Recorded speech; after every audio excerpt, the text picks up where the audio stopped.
नमस्कार. आज आपण बोलणार आहोत एका अशा लढ्याबद्दल जो हिमालयाच्या उंच शिखरांवर सुरू आहे, पण ज्याची मुळं थेट आपल्या संविधानात आहेत. हो, ही गोष्ट आहे लडाखच्या 6व्या परिशिष्टासाठीच्या संघर्षाची. आपण सगळ्यांनीच सोनम वांगचुक यांच्या हवामान उपोषणाबद्दल ऐकलं असेल नाही का? पण प्रश्न हा आहे की ही मागणी खरंच फक्त हवामानापुरती मर्यादित आहे की याच्या मागे काहीतरी खूप मोठं, खूप खोलवरचं कारण आहे? चला तर याचाच शोध घेऊया. आणि ती मोठी मागणी आहे 6व्या परिशिष्टाची. पण हे 6वं परिशिष्ट म्हणजे नेमकं आहे तरी काय? आणि ते इतकं महत्त्वाचं का आहे की त्यासाठी लडाखमध्ये एवढा मोठा संघर्ष उभा राहिलाय? ठीक आहे, तर आजच्या चर्चेत आपण काय काय पाहणार आहोत ते बघूया. सुरुवातीला हिमालयातली ही मागणी समजून घेऊया. मग हे 6वं परिशिष्ट नक्की काय आहे ते बघू. बोडोलँडचं एक उदाहरण पाहूया. मग लडाखचा दावा काय आहे आणि शेवटी या स्वायत्ततेचं भविष्य काय असू शकतं यावर एक नजर टाकू.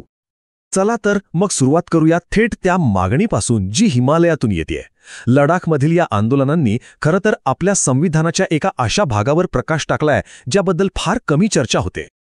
झालं काय की 2019 मध्ये जेव्हा लडाखला केंद्रशासित प्रदेशाचा दर्जा मिळाला तेव्हा सुरुवातीला सगळ्यांना आनंद झाला. पण लवकरच एक गोष्ट स्पष्ट झाली. ती म्हणजे लडाखमध्ये आता विधानसभा नसेल. म्हणजे बघा, जिथून आधी 4 आमदार विधानसभेत जायचे तिथला कारभार आता पूर्णपणे अधिकाऱ्यांच्या हातात आला. आणि इथूनच ती भीती सुरू झाली की आपलं नियंत्रण आपल्या हातातून निसटतंय. मग या भीतीवर, या नियंत्रणाच्या मागणीवर काही उपाय आहे का? लडाखच्या लोकांच्या मते उत्तर आहे 6वे परिशिष्ट. पण पुन्हा तोच प्रश्न, हे 6वं परिशिष्ट नक्की आहे तरी काय? तर आपल्या संविधानाच्या अनुच्छेद 244(2) मध्ये ही तरतूद आहे. सोप्या भाषेत सांगायचं तर हे परिशिष्ट आदिवासी भागांना स्वतःचा कारभार चालवण्यासाठी विशेष अधिकार देतं. यासाठी ऑटोनॉमस डिस्ट्रिक्ट काउन्सिल्स म्हणजे स्वायत्त जिल्हा परिषदा तयार केल्या जातात. म्हणजे या परिषदा त्यांच्या भागातील जमीन, जंगल, स्थानिक परंपरा, आरोग्य अशा अनेक विषयांवर स्वतःचे कायदे बनवू शकतात. एक प्रकारे ही एक मिनी सरकारसारखी व्यवस्था आहे. इंटरेस्टिंग गोष्ट म्हणजे याची मुळं थेट ब्रिटिश काळात सापडतात. 1935 साली ब्रिटिशांनी काही भागांना एक्सक्लुडेड एरियाज म्हणून वेगळं ठेवलं होतं.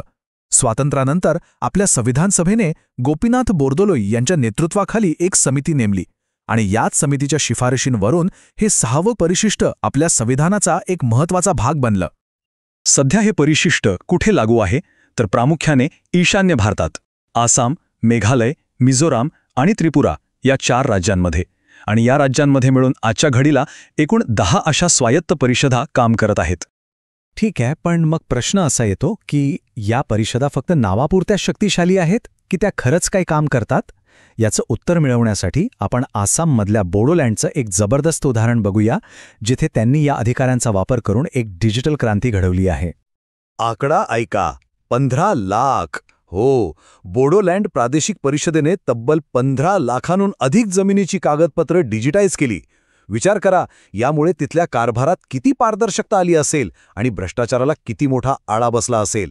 असं करणारी ही 6व्या परिशिष्टातली पहिलीच परिषद ठरली. आणि याचा परिणाम काय झाला? तिथल्याच एका शेतकऱ्याचं म्हणणं आहे का, पूर्वी कागदपत्रांसाठी महिनोमहिने वाट पाहावी लागायची, आता काही मिनिटात काम होतं. या एका वाक्यात सगळं काही आलं. जिथे महिने लागायचे तिथे आता मिनिटं लागतात. हे आहे सुशासन. तर आता बोडोलँडचं उदाहरण पाहिल्यावर आपल्या लक्षात येतं की ही स्वायत्तता काय बदल घडवू शकते. आता पुन्हा लडाखकडे वळूया. हा उंच वाळवंटाचा आणि हिमनद्यांचा प्रदेश याच अधिकारांसाठी आपला दावा का करत आहे ते समजून घेऊया. लडाखच्या मागणीचा सगळ्यात मोठा आणि महत्त्वाचा आधार आहे तिथली लोकसंख्या, तब्बल 97%. हो, लडाखची 97% लोकसंख्या आदिवासी आहे. आणि म्हणूनच राष्ट्रीय अनुसूचित जमाती आयोगाने सुद्धा 2019 मध्येच लडाखला 6व्या परिशिष्टात समाविष्ट करण्याची शिफारस केली होती. आणि राजकीय प्रतिनिधित्वाचा मुद्दा तर आणखीनच गंभीर आहे. बघा, 2019च्या आधी काय होतं? लडाखचे 4 आमदार विधानसभेत होते. आणि 2019 नंतर काय झालं? विधानसभाच नाही, सगळा कारभार थेट अधिकाऱ्यांच्या हातात. हा जो फरक आहे ना, तोच त्यांच्या स्वायत्ततेच्या मागणीला आणखी तीव्र करतोय. लडाखच्या लोकांच्या मनात मुख्यत्वे 3 मोठ्या चिंता आहेत. पहिली चिंता आहे त्यांच्या अनोख्या सांस्कृतिक वारशाची. दुसरी चिंता आहे तिथल्या अत्यंत नाजूक पर्यावरणाची, खाणकाम आणि औद्योगिकीकरणापासून त्याला कसं वाचवायचं. आणि तिसरी, जी कदाचित सर्वात महत्त्वाची आहे, ती म्हणजे जमिनीचे हक्क आणि स्थानिक रोजगार. हे सगळं सुरक्षित कसं ठेवायचं. आता या मागणीची दुसरी बाजूही पाहूया. सरकारचं म्हणणं काय आहे? तर या मागणीसमोर एक मोठा कायदेशीर आणि ऐतिहासिक अडथळा आहे. सरकारचं म्हणणं आहे की 6वं परिशिष्ट हे मुळातच ईशान्येकडच्या राज्यांसाठी तयार केलं गेलं होतं आणि त्यामुळे ऐतिहासिकदृष्ट्या लडाखचा त्यात समावेश करणं हे तितकं सोपं नाही. बरं, मग एक क्षण विचार करूया.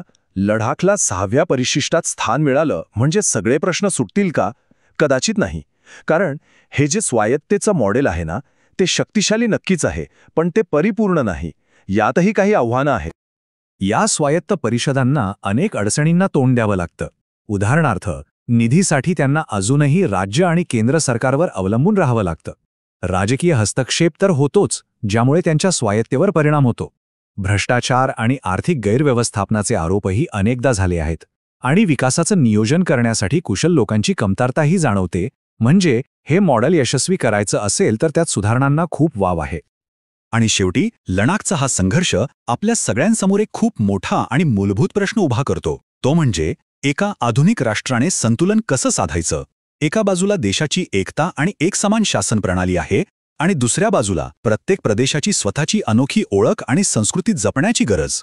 या दोन्हींमध्ये जो सुवर्ण मध्य, तो बॅलन्स कसा साधायचा, हाच तो प्रश्न आहे ज्यावर विचार करणं आज खूप गरजेचं आहे.